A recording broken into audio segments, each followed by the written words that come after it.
Só os irmãos capazes do Senhor, amém? Amém. Glória a Deus. Vou ministrar aqui embaixo mesmo, ficar mais perto dos irmãos.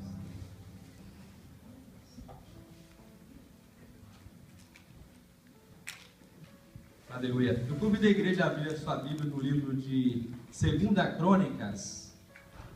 2 Crônicas, no capítulo 34. Amém?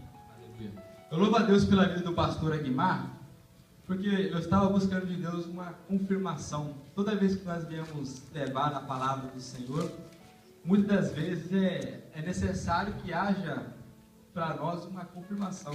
Meu Deus, é realmente isso que o Senhor quer? É isso que o Senhor quer falar? E quando eu vejo a atitude do pastor Aguimar de levar o povo à frente ao altar, de levar os irmãos a querer consertar o altar, eu entendi que realmente era a palavra que o Senhor queria falar conosco nessa noite. Glórias a Deus, tem tudo a ver com aquilo que eu quero falar com os irmãos. Amém? Aleluia. Eu agradeço desde já ao Melquisedeque, a liderança dos jovens, a liderança da igreja, aos irmãos que compareceram aqui nesta noite tão gelada, mas tiveram coragem de sair de casa. Não é porque nós somos bons, mas é porque é misericórdia do Senhor. Amém? Mas glórias a Deus pela sua vida. Amém? 2 Crônicas, capítulo 34, diz assim: Tinha Josias 8 anos quando começou a reinar, e 31 anos reinou em Jerusalém, e fez o que era reto aos olhos do Senhor, e andou nos caminhos de Davi, seu pai, sem se desviar deles nem para a direita e nem para a esquerda. Porque no 8º ano do seu reinado, sendo ainda moço, começou a buscar o Deus de Davi, seu pai. E no 12º ano, começou a purificar a Judá e a Jerusalém, dos altos e dos bosques e das imagens de esculturas e de fundição. E derribaram perante ele os altares de Baalins, e cortou as imagens do sol, que estavam acima deles, e os bosques, e as imagens de esculturas de fundição quebrou, e reduziu ao pó, e os aspergiu sobre a sepultura dos que lhe tinha sacrificado, e os ossos dos sacerdotes queimou sobre os seus altares, purificou a Judá e a Jerusalém. E o mesmo fez nas cidades de Manassés e de Efraim, e de Sião, e ainda até Naftali, e os seus lugares assolados ao redor. E tendo derribado os altares, e os bosques, e as imagens de escultura, até reduzi-los a pó, e tendo cortado todas as imagens do sol, e toda a terra de Israel, em toda a terra de Israel, então voltou ele para Jerusalém. Amém? Somente até aqui que eu quero deixar com os irmãos. Logo depois eu vou estar lendo outras passagens, para não ficar cansativo o texto. Amém? Glórias a Deus. Eu escolhi essa passagem do rei Josias, porque eu aprendi durante essa semana que eu estava buscando a Deus sobre essa palavra. O Senhor colocou no meu coração para falar sobre este rei. Eu consegui, pela graça de Deus, tirar pelo menos algumas lições que servem para nós nos dias de hoje. Uma das primeiras lições é que quando nós olhamos para a vida do rei Josias, o seu passado, a linhagem dele, o seu avô se chamava Manassés. Alguém já ouviu falar de Manassés, do rei Manassés? O rei Manassés, ele é considerado o pior rei que já teve sobre Israel. O rei Manassés, ele era um rei tão abominável, idólatra, ele fez tudo quanto era ao contrário das coisas de Deus. Andou sempre ao contrário das coisas de Deus, até oferecer sacrifício a ídolos, ele já chegou a oferecer. Tamanha abominação daquele rei. Quando nós olhamos para o final da vida dele, nós vemos que ele foi preso e por lá mesmo ele morreu. Logo depois, então, o seu sucessor foi o seu filho, Amon, pai de Josias. Amon, ele foi tão abominável, ele seguiu os mesmos caminhos que o pai dele, nós vemos então que o seu final foi de derrota. Ele foi tão abominável que os seus próprios servos assassinaram ele, aniquilaram ele. Então por isso que Josias ele começou a reinar, o seu reinado aos 8 anos de idade. E toda vez que nós vemos a palavra sobre o rei Josias, nós só observamos a idade que ele começou a reinar. Era uma criança, ele começou a buscar a Deus como criança. Foi Deus que colocou ele naquele lugar. Mas só que uma lição bonita que eu tiro do rei Josias, uma primeira lição, é que o rei Josias ele era um rei decidido. Ele sabia o que ele queria. A Bíblia diz que ele começa então a andar nos caminhos do rei Davi. Durante 8 anos, ele começou a buscar a Deus. Ele começou a buscar o Deus de Davi. E sem se desviar deles nem para a direita e nem para a esquerda. E por que escolher os exemplos do rei Davi? Porque nós já conhecemos, o rei Davi foi o melhor rei que já teve sobre Israel. Ele reinou com sabedoria. Deus deu graça para ele para vencer batalhas, vencer guerras. Deus deu riquezas a ele. Davi pecou, sabe? Conhecemos o pecado de Davi, mas também sabemos que ele foi o quê? Humilde em se humilhar perante a Deus. Então, a decisão do rei Josias de seguir os exemplos de Davi nos aponta que ele tinha o quê? Um desejo de Deus. E o que eu quero trazer para nós? É que não interessa da onde que nós nascemos, não interessa quem foi os nossos pais, os nossos antepassados.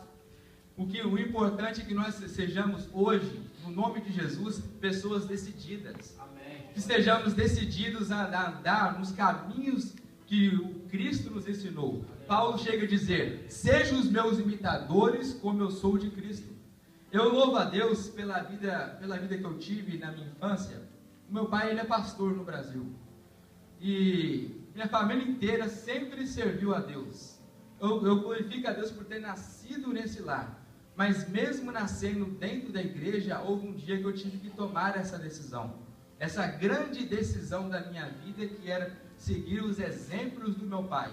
Glória a Deus, os exemplos dele eram bons. Mas nem todos vocês, eu creio que nem todos aqui veio de uma família que era cristã. Veio de uma família que tinha exemplos dentro de casa, que tinha exemplo de pai, que tinha exemplo de mãe.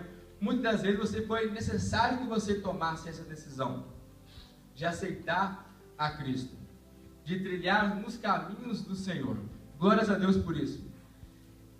Quando nós observamos no decorrer do texto, nós vemos que Josias, depois que ele tomou a decisão, começou a buscar a Deus durante 8 anos, no 12º ano, 12º são 12 anos, quando completou 12 anos que ele estava ali no reinado, ele começou agora então a purificar a terra, a purificar Jerusalém.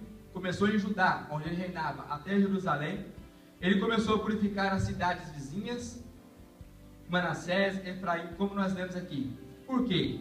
Porque os reis passados tinham levado ídolos para lá, tinham ensinado o povo a pecar.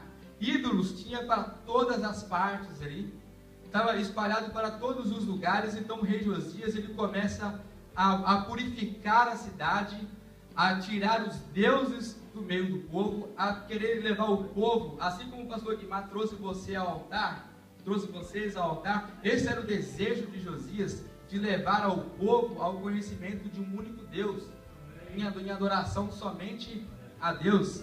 E às vezes na nossa vida também esses ídolos precisam ser tirados. No momento em que você aceitou a Jesus Cristo, os seus pecados externos, com certeza você lançou eles por fora. Que pecados são esses? Se você era drogado, você deixou de usar drogas. Se você fumava, você deixou de fumar. Se você bebia, se prostituía, falava a palavra torta, essas coisas, você deixou todas essas coisas. Mas eu quero ir mais profundo com você. Eu quero falar com você daqueles pecados que mesmo você conhecendo, querendo andar no caminho do Senhor, são coisas que ainda nos perseguem, que são aqueles pecados que estão escondidos.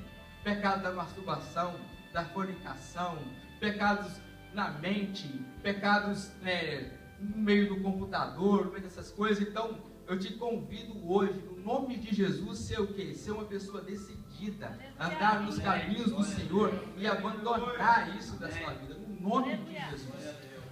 Aleluia. No versículo 8,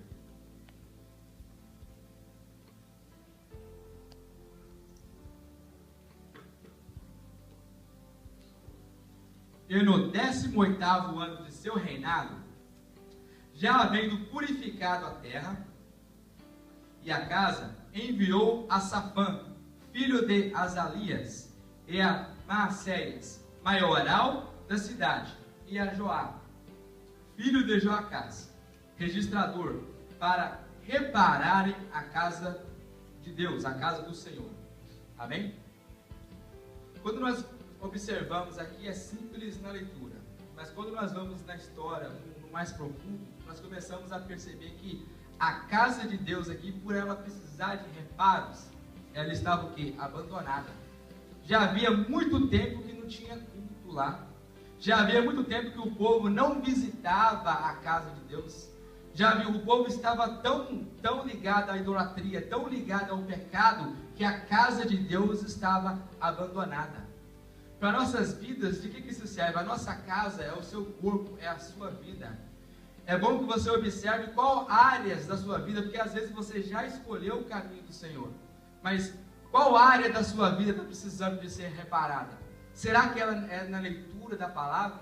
Será que é na oração, no dia a dia? Será que é no amor ao próximo, no dia a dia? Será que é no jejum? Será que é no desejo verdadeiro de adorar a Deus?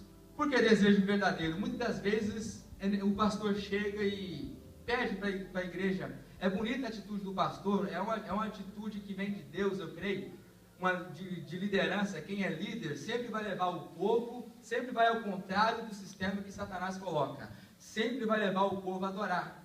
Mas é mais bonito você levantar a sua mão para adorar a Deus sem precisar do pastor dizer nada, sem precisar do pastor falar, vem aqui na frente, levanta sua mão, comece a glorificar. Então é necessário observar que há áreas na nossa vida que precisa de ser reparada, que precisa de ser consertada.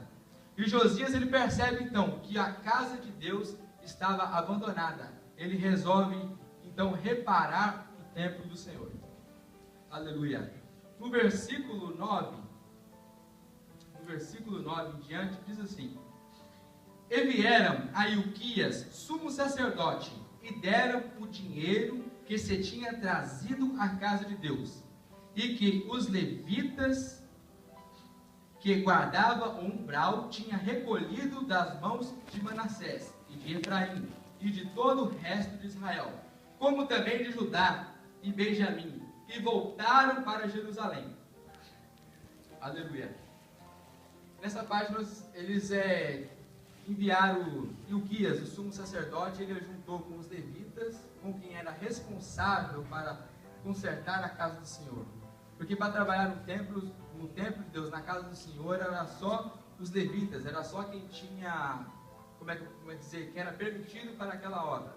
E eles começam a ir pelas cidades, então, a recolher o dinheiro, porque toda obra é necessário de dinheiro, toda obra é necessário de alguém que pague por aquilo. Então ele começa a recolher os dinheiros, e eles voltam para Jerusalém. E foi, versículo 10, e o entregaram aos que dirigiam a obra e superintendia sobre a casa do Senhor. E estes o deram os que faziam a obra e trabalhavam na casa do Senhor para consertarem e repararem a casa.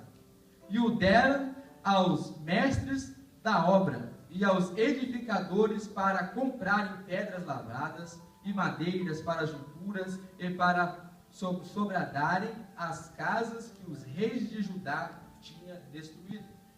Nós observamos aqui que os próprios que destruíram a casa de Deus não foram os inimigos, nações vizinhas lá fora, não, foram os próprios reis de Judá. Eles mesmos destruíram a casa de Deus.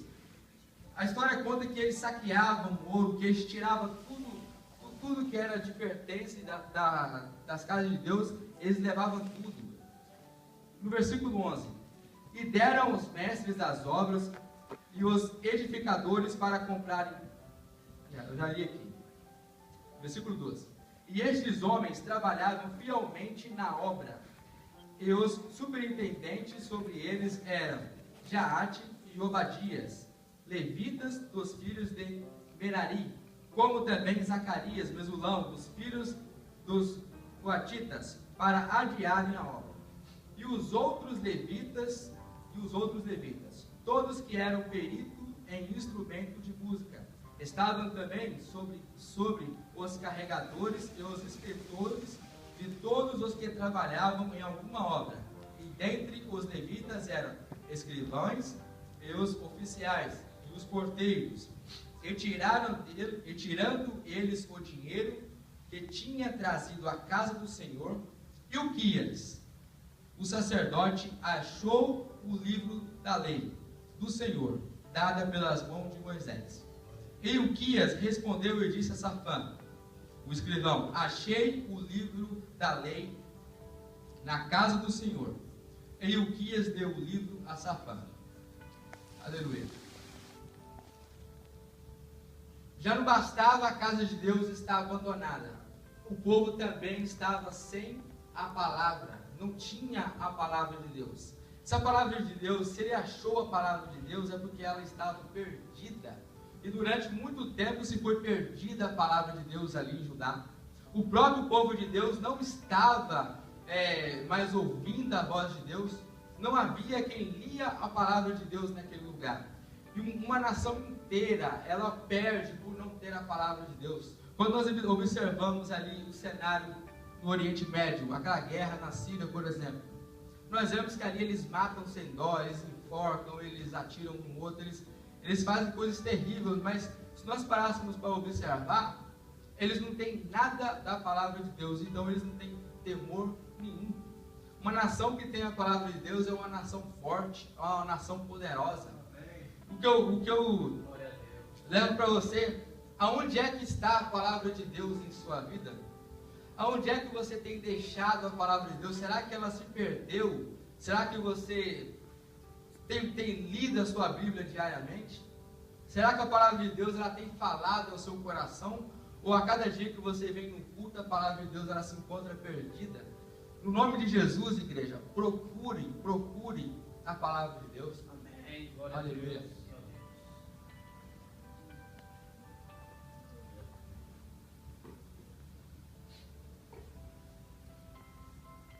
Versículo 16.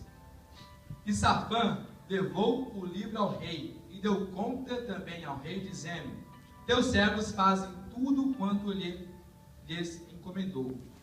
E ajuntaram o dinheiro que se achou na casa do Senhor, e deram nas mãos dos superintendentes e nas mãos dos que faziam a obra.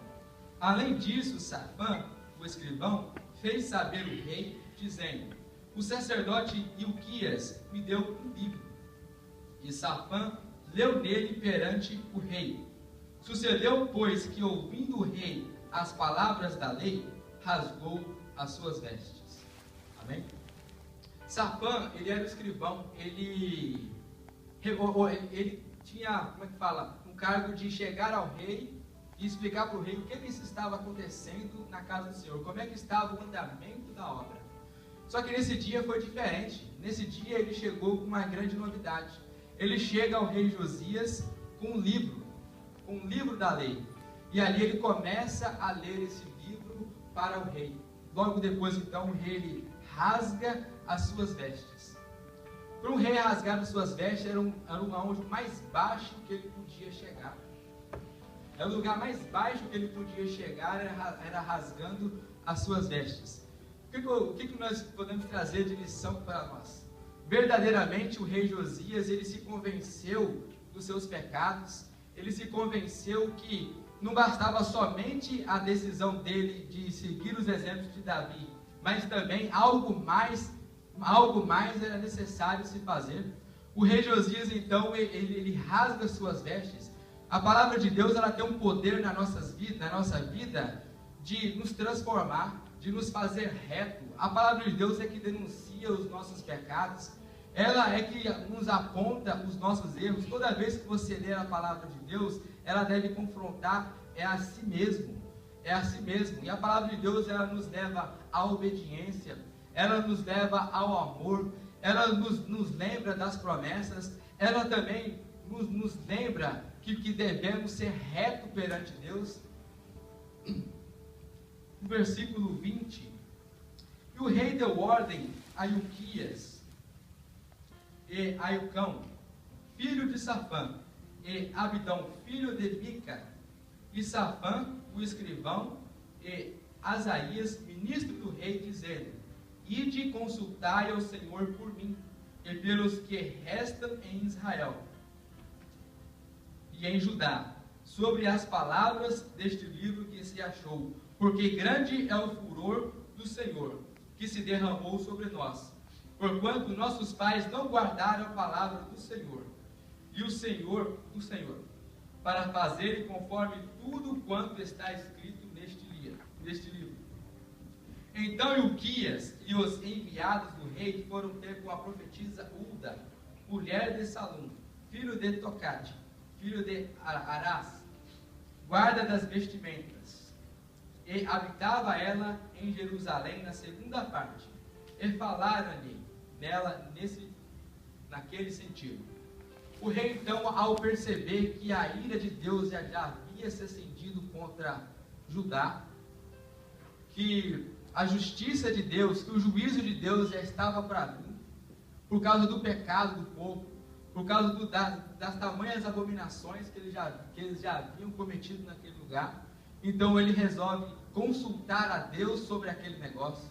O que Deus vai fazer por nós? Então ele envia o sacerdote e alguns homens, e eles chegam ali na profetisa Ulda, e Deus responde, no versículo 26, porém, ao rei de Judá, que vos enviou a consultar ao Senhor, assim lhe direis,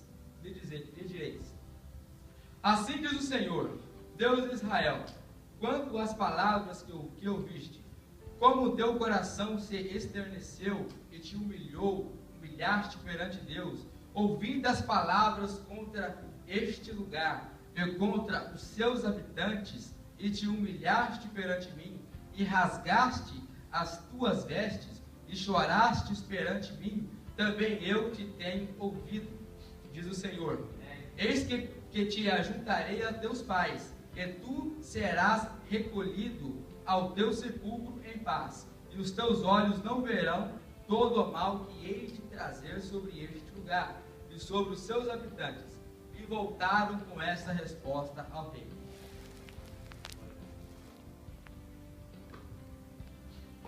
Aleluia. O rei Josias, então, ao perceber que o juízo de Deus estava por vir, ele envia o sacerdote e alguns varões para poder consultar, saber o que Deus, qual seria a resposta de Deus. E eu vejo aqui que a resposta de Deus ela foi clara para a vida do rei Josias. Porque o rei Josias se humilhou, porque o rei Josias ele decidiu andar nos caminhos de Davi, porque o rei Josias ele decidiu a servir a Deus, a levar o povo a servir a Deus.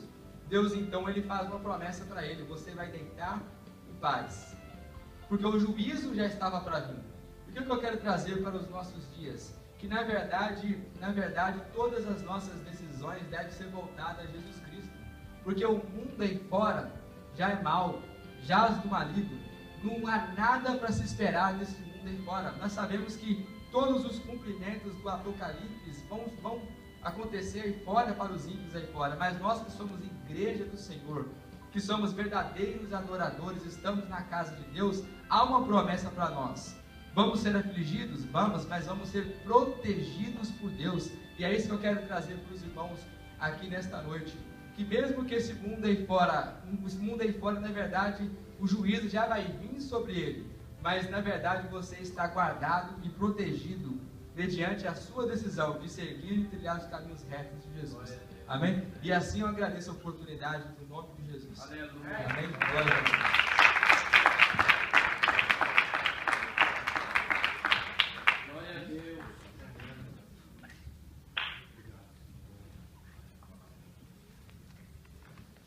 Amém.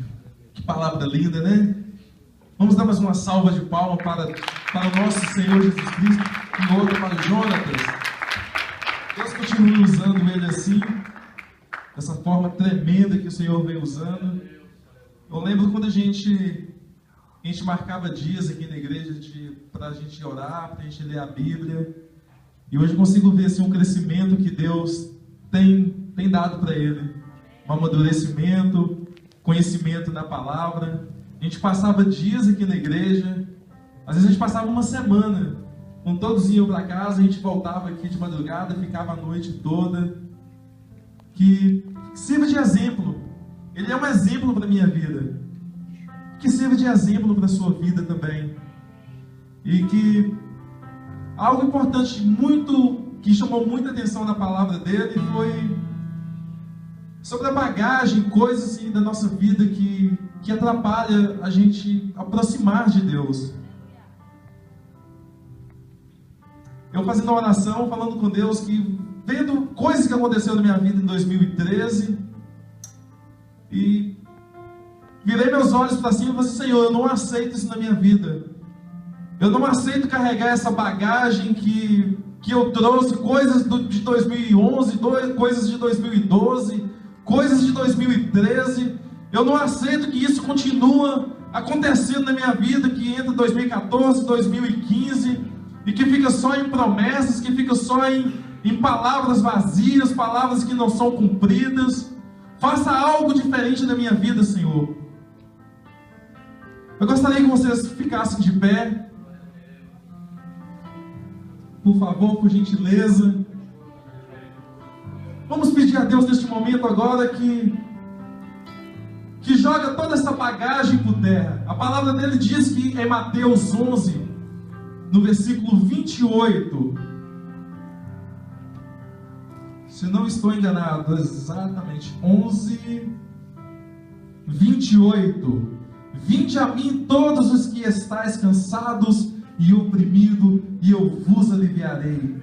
Tomai sobre vós o meu jugo, e aprendei de mim, que sou manso e humilde de coração, e encontrareis descanso para a vossa alma, porque o meu jugo é suave e o meu fardo é leve. Talvez se você confessar os seus pecados para mim, com certeza eu não tenho uma solução para ele. Ou se você falar assim: Mel, que o meu fardo é esse, eu vou correr, eu vou sair fora, porque o meu também está pesado. Mas nós estamos na presença daquele que tudo pode, e ele nos chama esta noite para entregar o nosso fardo para ele e tomar o dele, porque o dele é leve, o dele é fácil de carregar. O que o inimigo coloca sobre as nossas vidas, o que as potestades, o que os demônios tentam colocar sobre as nossas vidas é pesado, nos traz canseira, nos traz desânimo. Às vezes não dá vontade nem de vir à igreja, nem de aparecer no culto, nem de louvar a Deus, nem de levantar a mão. Aquele desânimo, aquela coisa total, aquela coisa pesada sobre as nossas vidas. Mas eu louvo a Deus pela sua vida, que tomou uma decisão nessa sexta-feira de hoje, e que vai continuar tomando essa decisão a cada segundo da sua vida, de estar na presença dele. Eu louvo a Deus pela sua vida, que teve forças de vir aqui e de receber essa palavra. E eu quero profetizar sobre a sua vida, que este ano de 2014 não vai ser igual ao ano de 2010, 2011, 12, 13, e vai ser um ano de mudanças radicais em todos os sentidos, sobre a minha vida, sobre a sua vida, em nome do Senhor Jesus Cristo. Eu gostaria de convidar aqui o pastor Ângelo que viesse aqui à frente. Nós já estamos encerrando. Que o nosso soldado, o nosso soldier, Phil, ele está indo embora amanhã. Eu gostaria que você viesse aqui. O nosso pastor, ele vai fazer uma oração para você, para Deus estar te protegendo, colocando a bênção sobre a sua vida. Ele representa o nosso país. Eu pego esse país como o meu também, tá, gente? Representando essa nação aqui, que o Senhor continue te abençoando, meu campeão. É um ato assim de muita fé e muita muita coragem, não é? Mas Muita. Deus está com ele fazendo coisas maravilhosas. Pastor.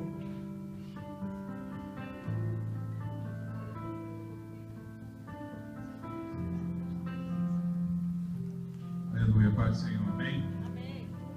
Meu filhote está indo embora de novo.